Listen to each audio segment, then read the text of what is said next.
steals from a library? 4 branches hit by a thief walking away with your money. Thanks for joining us. Now at 3, Winnie Dortch live with how police trying to track this crook down.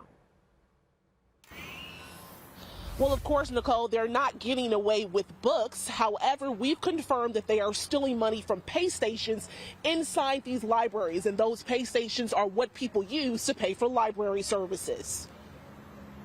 The peace and quiet of a library, a place where people go to read and learn, especially children.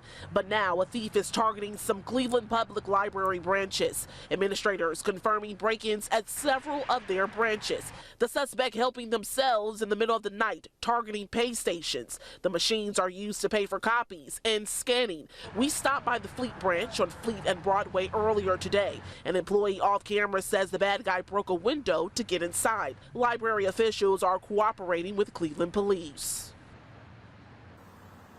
And Cleveland police are actively investigating each one of these incidents. As it stands today, there are no arrests. I'm live in Cleveland, Winnie Dortch, 19 News.